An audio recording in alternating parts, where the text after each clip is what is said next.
él concibió como la eugenesia. De modo que el ambiente en el cual Huxley describe su mundo, el mundo feliz, estaba un poco basado en esto de las ideas eugenésicas que venían de un par de décadas antes. Les recuerdo que estas ideas eugenésicas las tomó el gobierno nazi y las llevó a su extremo. ¿Okay? Con esto, el mejoramiento de la raza aria. Bien. Resulta que, como les decía anteriormente, esto que ideó Huxley hoy día es posible. ¿Y cómo es posible técnicamente? Debido a que hoy día sabemos el genoma, sabemos que se puede modificar, cambiar, alterar, etc. Entonces ya esto lo vimos en la sesión inaugural, ¿no es cierto?, en que la información genética está en el ADN y que el ADN está dentro forma parte de los cromosomas están dentro de las células están dentro de los tejidos, y los tejidos forman los seres humanos. Dijimos también que en el momento de la fecundación se constituye el genoma del nuevo individuo, formado por los 23 cromosomas que aporta el papá, con los 23 cromosomas que aporta la mamá, y aquí tenemos los 46 cromosomas, las 23 parejas de cromosomas. También dijimos que hoy día, a partir del año 2001, se conoce la secuencia completa del genoma humano, lo que se llama el genoma humano, el contenido de ADN que tenemos los seres humanos, ¿cierto? Tenemos 3.200 millones de nucleótidos o de peldaños del ADN, tenemos alrededor de 18.000 genes. Hoy día sabemos mucho sobre la información genética de los seres humanos. También dijimos que una cosa era el genoma, que es la parte estructural de los seres humanos, y otra cosa es que los genes se expresan, ¿ok? Y si bien es cierto, todas las células de nuestro cuerpo, las neuronas, las células del hígado, el corazón, etc., todas las células tienen el mismo genoma estructural, tienen lo mismo. Sin embargo, en la neurona se expresan algunos genes y en el intestino se expresan otros genes. Y el patrón de expresión de los genes es lo que se llama el epigenoma. Entonces existe el proyecto, la iniciativa genómica y la iniciativa proteómica. Quienes descubrieron la expresión, el epigenoma, son estos dos científicos muy importantes que recibieron el premio Nobel, Yamanaki y Gurdon en el año 2012, porque descubrieron este patrón de expresión, que es lo que se llama actualmente la epigenética, que va más allá de la genética clásica. Y aquí quiero detenerme un segundo, que hay un fenómeno muy importante, que toda característica observable en un ser humano, la altura, el peso, el color de los ojos, las enfermedades, etcétera, los rasgos normales o patológicos, es lo que se llama científicamente el fenotipo. El fenotipo depende, es decir, las características que tenemos los seres humanos normales y patológicas depende de la constitución genética, no cabe duda, de todo el genoma, diríamos hoy día. Pero hoy día sabemos que no solo el genoma, sino que el genoma más el epigenoma. Pero aquí hay un punto importante. Yo les comenté en la primera sesión que hoy día yo puedo conocer toda la secuencia, toda la información genética de una persona en un día, porque está robotizada este análisis. Por conocer toda la información genética de una persona, yo puedo predecir cómo va a ser esa persona, cómo es la persona, qué enfermedades tiene, qué enfermedades va a tener. No necesariamente. Y eso es muy importante. ¿Por qué no? Porque una cosa es conocer la constitución genética, el genoma y el epigenoma de una persona, y otra cosa es que no sabemos cómo el ambiente puede cambiar el rumbo de los genes. Una persona puede tener genes que la predispongan a tener hipertensión arterial, pero si la persona se cuida, no comiendo sal, controlando el peso, etcétera, etcétera, etcétera, no va a expresar la hipertensión. Y además que los 18.000 genes están siempre interactuando entre sí, y el ambiente le cambia el rumbo. Por lo tanto, jamás, por conocer la información genética de un individuo, yo voy a poder predecir todo lo que es físicamente, intelectualmente y patológicamente un ser humano. Dijimos que normalmente la fecundación ocurría en la trompa de falopio, en la forma natural, ¿no es cierto?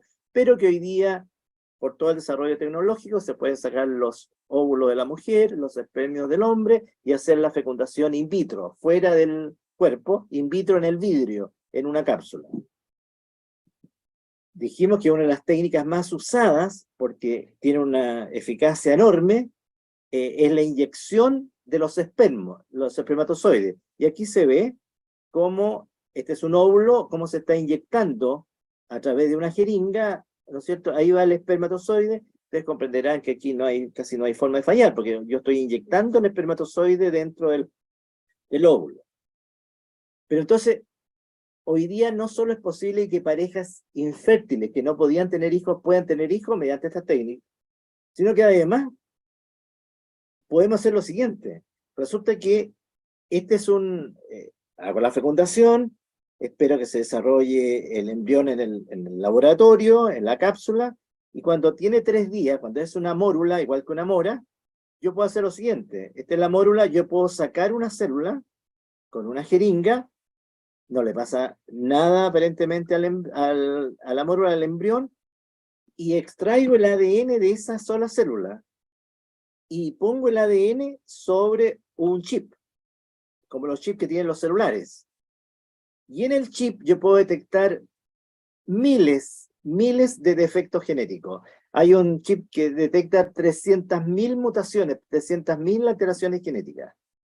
¿Para qué quiero hacer esto? Esto se llama selección embrionaria, para saber qué embriones tienen alguna enfermedad genética y cuáles no. Por ejemplo, qué embriones tienen síndrome de Down y qué embriones no tienen. Claramente la idea que hay detrás es que solo se van a implantar los embriones que no tienen las enfermedades. Y la pregunta que uno tiene que hacerse, bueno, ¿qué culpa tuvo ese embrión de tener una afección? Y esto ha llevado a lo que se llama bebés medicamento. Este es un caso real que causó revuelo internacional en España en 2017. Este niñito tiene una enfermedad genética que no puede producir los glóbulos rojos de la sangre. Y por lo tanto tiene que estar transfundiéndose de forma permanente. Entonces este doctor le propone a los papás, a un matrimonio, hacer fecundación in vitro y seleccionar un embrión. Tiene 17 embriones, seleccionar uno de esos 17 embriones para ver si le sirve al hermano para corregirle el defecto genético. Bueno, de los 17 embriones, uno era compatible con el hermano y además no tenía la enfermedad.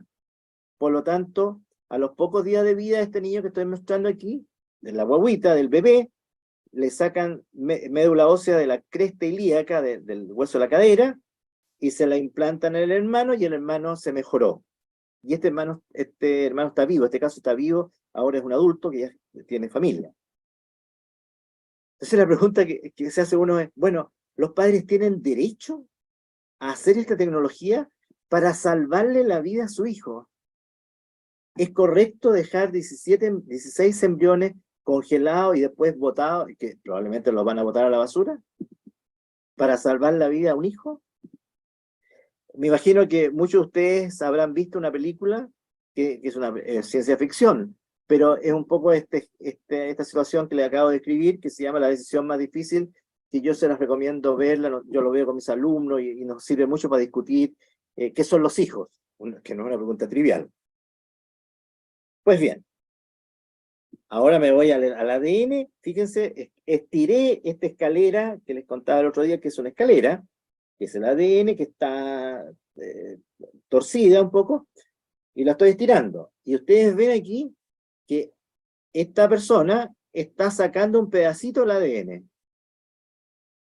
Y por lo tanto va a cambiar el orden de las letras, el orden de los peldaños, el orden de los nucleótidos, diríamos científicamente. Y por lo tanto voy a cambiar la información que tiene el ADN, por ejemplo, para hacer una proteína. Esta técnica la descubrieron 2 científicas mujeres fascinantes de esta historia. La doctora Charpentier y la doctora Doudna. 2 mujeres científicas que afortunadamente fueron reconocidas con el premio Nobel hace un par de años, por descubrir esta técnica. Esta técnica permite sacar trozos de ADN, introducir trozos de ADN, cambiar el orden, sacar un pedazo, cambiarlo para abajo, para arriba, cambiar, hacer toda modificación que uno quiere a voluntad del ADN. Y a esta técnica tiene un nombre técnico, y se le llamó edición del ADN. Yo, para que mis alumnos de pregrado me comprendan esta situación, les pongo este ejemplo. Esta es la vaca, y claramente yo estoy escribiendo un texto en el computador, mi notebook o en el celular, y escribo vaca, pero me equivoco porque usar la letra B corta o B baja, puse B larga, B alta. Entonces, el computador, el Word de nuestros computadores, tiene un sistema de edición. ¿Qué es lo que es la edición? Cambiar, editar la palabra, corregir la palabra. Entonces, automáticamente me corrige la B larga por la B corta, y ahí yo sé que estoy escribiendo bien. Yo siempre a mis alumnos les digo, por favor, habiliten la edición del Word. Así los informes que me llegan no vienen con errores ortográficos. Entonces, esta es la técnica de la edición, del editing, ¿ok? Aquí les voy a dejar ¿cómo se llama? Una página web donde ustedes pueden encontrar en YouTube cómo se hace la técnica, porque es bastante engorrosa, pero en el fondo lo que importa saber es que esta técnica lo que permite es alterar el orden de los genes. Uno puede insertar un gen, sacar un gen, cambiar una parte del gen, etcétera. Todo es posible. Y esta técnica se ha aplicado en todo tipo de ser vivo, desde una bacteria a animales, plantas y hasta el ser humano. Y esto ha causado un revuelo enorme, porque se considera que es la técnica más revolucionaria que ha habido por parte científica. Pero hoy día a nosotros nos interesa ver si se puede aplicar esta técnica de cambiar la información genética de los seres humanos. Y les voy a contar la historia. Efectivamente, un grupo de investigadores chinos, el año 2015, tomaron embriones e implementaron esta técnica de la edición genética. Trataron de introducir genes y la técnica les resultó. Y eso le llevó a publicar un trabajo que fue muy interesante. Fíjense lo que pasó, porque esto revela a la sociedad. Este trabajo, que es un trabajo netamente científico, fue leído por un periodista científico. Yo creo que los periodistas científicos son el vínculo que tenemos los científicos con el resto de la sociedad. Y tienen un rol fundamental. ¿Ok? Y por lo tanto, mientras más preparados están, mejor. Este periodista científico, Antonio Regalado, trabaja en el MIT, que es uno de los grandes institutos de investigación mundiales. Leyendo el artículo de los chinos, se dio cuenta de que, dijo, con esta técnica yo podría diseñar al bebé que yo quiero. Y tituló un artículo que se llama Haciendo por ingeniería el bebé perfecto. Fue una proyección que vio él.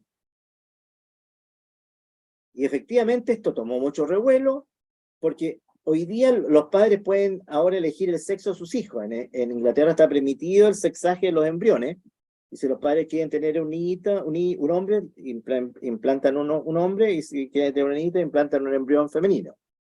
Realizar pesquisas de enfermedades genéticas. Les conté el diagnóstico genético preimplantacional, lo del chip. Entonces aquí la pregunta es, ¿podrían los padres algún día seleccionar por características, otras características como altura, inteligencia, belleza? Hay una película que recomiendo ver, que se llama Gattaca, que plantea este tema. Entonces, claramente esta técnica permitiría el mejoramiento genético de los seres humanos. En general, el ser humano siempre ha tratado de mejorarse lo que se llama el performance, cómo funciona el ser humano, ¿cierto? Por ejemplo, la inyección de toxina butilínica para el mejoramiento facial, los procedimientos quirúrgicos para revertir el envejecimiento, los implantes mamarios, incluso el beber café y fumar cigarrillo como una forma de entregar cafeína y cateína y nicotina al sistema nervioso. Son todas formas de mejorar el performance de una persona.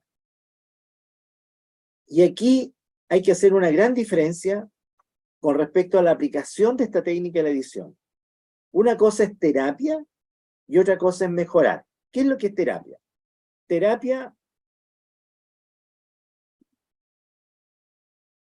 Terapia es el uso del conocimiento biomédico para tratar individuos con enfermedades, con un intento de restaurar el estado normal de salud. Pero mejorar, por contraste, es el directo uso del conocimiento biomédico para alterar no un proceso patológico, sino el estado normal del cuerpo y mente humana para aumentar o mejorar las capacidades innatas. Les explico a mis alumnos con un ejemplo. Si yo detectara durante el embarazo que el niño no crece, el bebé en el vientre materno no crece, y le hago un estudio genético y demuestro que no crece porque no tiene el gen de la hormona de crecimiento, si yo le administro el gen de la hormona de crecimiento, sería una herramienta terapéutica. Pero distinto es si los padres dicen que ellos son padres bajitos, de 1,50 m, por ejemplo, ambos padres, y quieren que su hijo tenga una altura mayor. ¿Por qué? Porque está claramente demostrado sociológicamente que los más altos tienen mejor performance en la vida, mejores trabajos, etcétera, etcétera, etcétera, etcétera. Entonces me piden, como yo soy médico, me piden que yo le administre durante el embarazo al niño, al bebé en el vientre, que es normal, el gen de la hormona de crecimiento para tener un hijo más grande, más alto, más grande en tamaño. Eso es mejoramiento. Eso no es terapia. Entonces, claramente es importante hacer esa diferencia. Entonces, cuando nos encontramos frente a esta pregunta, ¿está bien? ¿Es correcto emplear la técnica de edición genética en los seres humanos? Eso no es una pregunta científica. Es una pregunta bioética. ¿Ok? Entonces, quisiera hacer rápidamente, me queda poco tiempo, un breve repaso de lo que se ha visto en las otras sesiones. La bioética es la aplicación de la ética a la ciencia de la vida, así la define la Real Academia de la Lengua del año 2016. Y este concepto del respeto por todas las formas de vida, el respeto ético, viene por un investigador que se llamaba Van Rensselaer-Pote, que escribió un libro famoso que es del año 1971, que se llama Bioética. La bioética, como decía el otro día Rodrigo Guerra en su conferencia, que fue excelente, tiene varias áreas. El área de la medicina es una área, pero no es la única.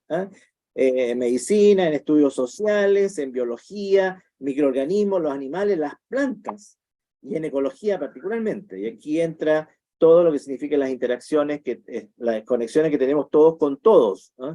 El Laudato Si es como el ícono para esto. En bioética, lo clave es la interdisciplina.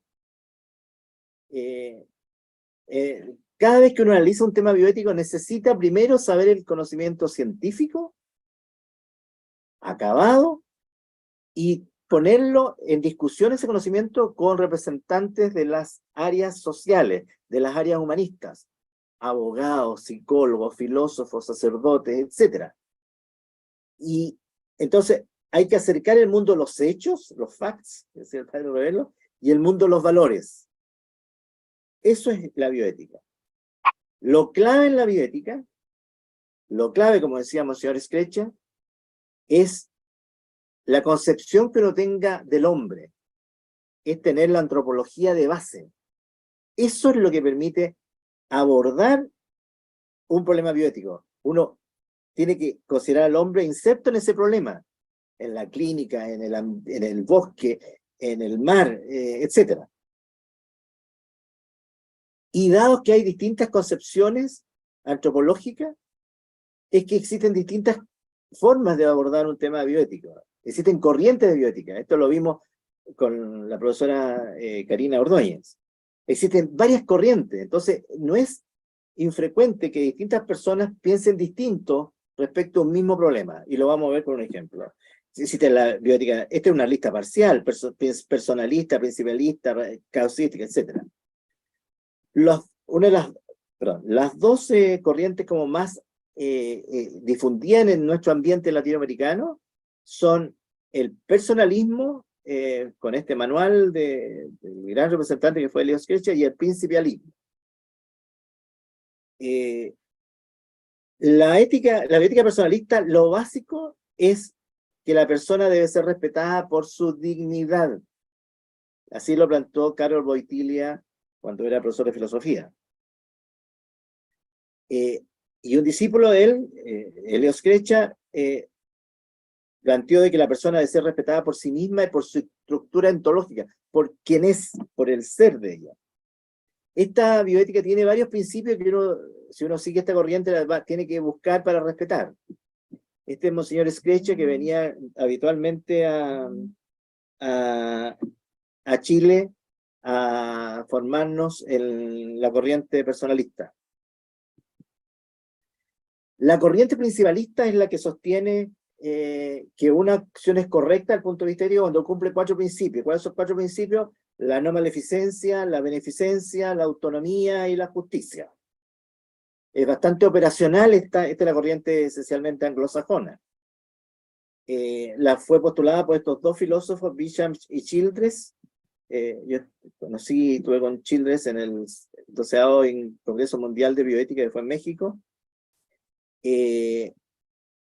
Está muy relacionada, sin embargo, el personalismo, la gracia que tiene es que tiene un fundamento filosófico, que es el respeto a la persona ontológicamente, por quién es la persona.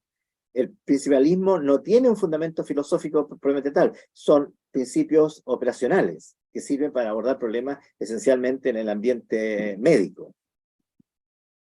Y existe un tercer modelo que tengo que mencionarlo porque es importante, que es el modelo relativista. Y dentro de esos modelos hay uno que es el más difundido, que es el utilitarismo. El utilitarismo lo que hace integra moralidad y racionalidad práctica. Y aquí fíjense que hay un detalle importante. Una acción es moralmente buena la que produce el mejor resultado global posible desde una perspectiva impersonal. Aquí no importa la persona per se, sino que importa que una acción sea buena cuando vaya en beneficio de la mayor cantidad de población, de personas. Y la moralidad está determinada por las consecuencias. Uno hace la acción, y si la acción fue buena, qué bueno. Si no, pucha, qué pena. ¿Y cuándo es buena una acción? Cuando no produce dolor. La clave de la acción, de definir éticamente una acción desde el punto de vista utilitarista o consecuencialista, es que no produzca dolor, y por lo tanto la ausencia de dolor lo acerca a uno al placer. Entonces el criterio moral es un criterio hedonístico, ¿ok? Y uno de los representantes más importantes es Peter Singer, que yo diría que es uno de los filósofos más importantes que hay en el mundo actual. Es un filósofo australiano que trabaja en Estados Unidos. Y él ha ido un poco más allá en enfrentar el tema utilitarista. Porque él él propone que no todos los seres humanos son personas. Que para que un ser humano sea persona, ese ser humano tiene que exhibir algo propio de una persona. ¿Y qué es algo propio de la persona? La autoconciencia. ¿Qué es esto de la autoconciencia? Estoy simplificando al máximo esto, por favor. La autoconciencia es saber quién soy, quién fui y quién seré, el proyecto de vida. Entonces, uno se pregunta inmediatamente, ¿el cigoto, el embrión, el feto, tienen autoconciencia? No, no tienen. No tienen porque no tienen todavía el órgano desarrollado para permitir que tenga esa condición. Por lo tanto, Peter Singer dice que no son personas, son seres humanos, pero no son personas y por lo tanto son disponibles. Y por lo tanto él está a favor del aborto, del infanticidio. Y si uno se va al otro extremo de la vida, un paciente con Alzheimer, ¿tiene autoconciencia? no lo tiene, por lo tanto, esa persona puede ser, ¿cómo se llama?, sujeta de eutanasia, porque es un ser humano, pero que no tiene autoconciencia. Bien, entonces, si ustedes se fijan, si yo aplico alguna de esta corriente, si yo aplico la corriente personalista, yo no podría hacer mejoramiento genético. Pero si yo aplico la corriente utilitarista, ¿ok?, y estoy en el caso de los embriones, yo podría aplicar mejoramiento genético sin ningún problema. Por eso que es importante entender las visiones bioéticas, porque eso permite acercarse. Bien, después que salió publicado este artículo del 2015 de los chinos, se produjo una alarma científica, y fue muy interesante esto porque lo tomaron los científicos, no lo tomaron los filósofos ni los bioeticistas, lo tomaron los científicos primero. Y ya en marzo del 2015, nada menos que la revista Science y Nature, que son las dos mejores revistas que hay en ciencia experimental, fíjense, publicaron un artículo de bioética, que no está, es una revista bioética, es una revista científica, sobre la alarma que significaba esto de la modificación genética de los embriones. Y empezó toda una discusión. 23 premios Nobel convocaron una reunión que se produjo en Asilomar, en abril, un mes después. Todo esto ocurrió tan rápido, y para discutir si iba a permitir la edición genética de los embriones y de los seres humanos en general. Y conclusión de esta reunión es que se sacó una declaración en que había una moratoria para realizar esta tecnología de edición. O sea, se prohibió la edición genética de los seres humanos a través de esta declaración. Poco después, los países latinoamericanos asociados a la red latinoamericana de biología, perdón, hizo una reunión en Panamá, que tuve la suerte que me invitaron, y ahí nosotros ratificamos que nuestros países tampoco íbamos a hacer edición genética de seres humanos. Pero ¿qué pasó? Fíjense en la historia. Me quedan... Perdón, se me cerró la garganta.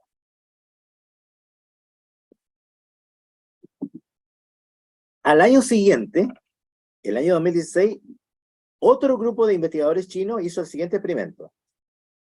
A embriones humanos le agregaron por edición genética un gen que hace al embrión resistente al virus del SIDA. Y los expusieron, estos embriones, los expusieron al virus del SIDA, y el virus no entró a la célula, no infectó a la célula. No solo eso, después otro grupo logró eliminar mediante células humanas que estaban infectadas con el virus del SIDA, mediante la técnica de edición lograron eliminar el gen, perdón, el virus completo de la célula. Por lo tanto, fíjense, apareció esta noción terapéutica de la edición, y por lo tanto varios países comenzaron a decir que estaba permitido el hacer edición genética. Partieron Holanda, y después se sumió a Estados Unidos, etcétera, etcétera, etcétera.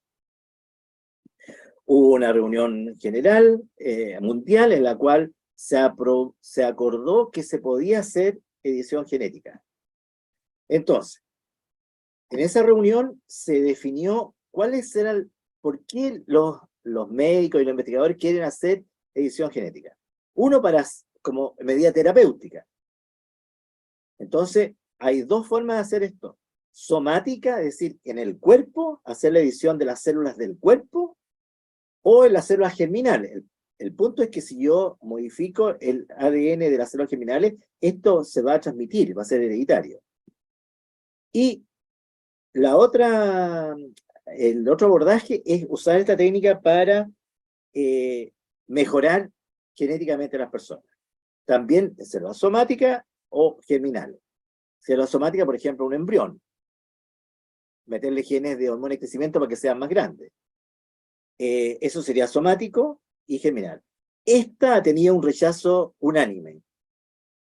el mejoramiento genético, usar la edición para mejorar genéticamente. Pero cada vez se está permitiendo más que se use edición genética para hacer terapia. ¿Okay? Y la terapia se puede hacer directamente inyectando la herramienta genética al ser humano o sacando las células de la persona y haciendo la edición genética en el laboratorio y después de esas células volverlas al paciente. Sin embargo, como les decía, no se ha permitido la edición de células geminales. ¿Pero qué pasó? De nuevo, ¿qué pasó? Resulta que este doctor Yang Kui en China hizo el siguiente experimento. Salió en todos los medios, hizo fertilización in vitro. A los embriones les puso, mediante edición genética, el gen de resistencia al virus del SIDA, tal como lo habían hecho sus colegas suyos un par de años antes. Pero este doctor fue más allá. Estos embriones genéticamente editados, que son resistentes al virus del SIDA, los implantó en una madre. En un útero de una madre que estaba...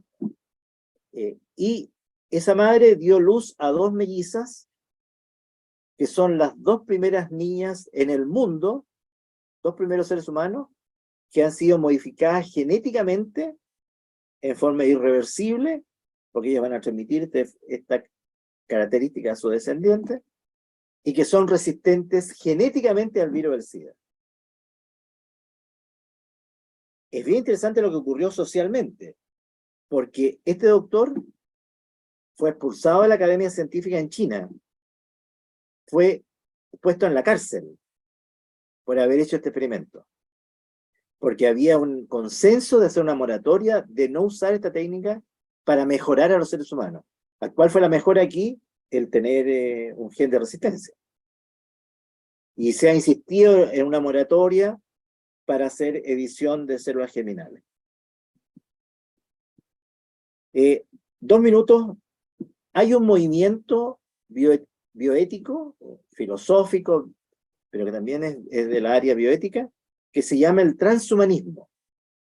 El transhumanismo es una corriente filosófica que sostienen un grupo de filósofos contemporáneos, y uno de los cuales los muestro aquí, que se llama el profesor Nick Bostrom, que es el director del Departamento de Filosofía de la Universidad de Oxford, nada menos, Oxford. Y él es el líder de este movimiento, y él sostiene que es obligatorio mejorar. Él dice lo siguiente: tenemos el deber moral de mejorar las capacidades físicas y cognitivas de la especie humana y aplicar nuevas tecnologías con la finalidad de eliminar aspectos indeseables de la condición humana, como el sufrimiento, la enfermedad, el envejecimiento, la mortalidad. Por lo tanto, es un movimiento que ha aprendido mucho, particularmente en la gente joven. Nosotros tenemos en Chile un movimiento bastante potente entre gente muy, muy joven, adolescente, que sostienen que esto hay que hacerlo. Se llama transhumanismochile.org. De modo que este es otro movimiento que sostiene que todas estas tecnologías hay que usarlas. No hay que esperar probar que sean seguras, no, hay que usarlas. Bien, entonces vemos que con todo lo que he relatado, El mundo feliz de Huxley, este libro que escribió en el año 31, hoy día es posible de realizar por la tecnología genética. El año 2009, la Academia Pontificia por la Vida, adelantada a su tiempo, preparó un seminario sobre la nueva frontera de la genética y el riesgo de la eugenesia. El año 2009, antes que se cubriera todo esto de la edición, y fue un seminario muy interesante, el cual tuve el honor de participar y dar una conferencia, y conocer como personal al Papa Benedicto, y ahí se discutió cuál iba a ser la posición de la Iglesia Católica respecto a toda esta tecnología. Y quiero mencionar que un año antes, el 2008, salió publicada un documento, una instrucción, que desafortunadamente ha tenido muy poca difusión a nivel de yo diría, de la Iglesia. Lo puedo decir con mucha propiedad. Acabo de estar en Sao Paulo, he estado en México, en Perú, en Colombia, he estado en muchos países, y cuando converso con sacerdotes, hay un desconocimiento, pero increíble. Y esta es una instrucción que se llama Dignitas Personas sobre cuestiones de bioética, específicamente de bioética. Está preparada por la Congregación para la Doctrina de la Fe. Se publicó el 8 de diciembre del 2008. Y quiero terminar diciendo lo siguiente. Dice que todo esto de la ingeniería genética lleva a concluir que la perspectiva de una manipulación genética con fines de mejoras individuales acabaría tarde o temprano por dañar el bien común, favoreciendo que la voluntad de algunos prevalezca sobre la libertad de otros. Finalmente, hay que notar que en el intento de crear un nuevo tipo de hombre se advierte fácilmente una cuestión ideológica. El hombre pretende sustituir al creador. Al declarar este tipo de intervención como éticamente negativa, en cuanto implica un injusto dominio del hombre sobre el hombre, la Iglesia llama también la atención sobre la necesidad de volver a una perspectiva centrada en el cuidado de la persona y de educar para que la vida humana sea siempre acogida en el cuadro de su concreta finitud histórica. Mi reflexión final: en la medicina, además de los conocimientos científicos, existen aspectos éticos que se deben considerar y abordar en forma interdisciplinar, muy importante, ya que involucra valores presentes en la sociedad. Todo esto tenemos que discutirlo, los que estamos a favor, los que estamos en contra, los que todavía no tienen una decisión. Y la pregunta clave, que yo creo que es la pregunta que es más importante dejar en personas que se están formando en el ámbito de la bioética, es la pregunta: ¿todo lo que es técnicamente posible es éticamente correcto hacerlo? Les voy a dejar una referencia de unos artículos que hemos escrito nosotros, pero hay un artículo de difusión que es extraordinariamente bueno, que es Edición Genética, es un manual de difusión que escribió la UNAM, la Universidad Nacional Autónoma de México. ¿Okay? Ahí está la dirección, se baja y tiene un par de páginas, es excelente. Muchas gracias.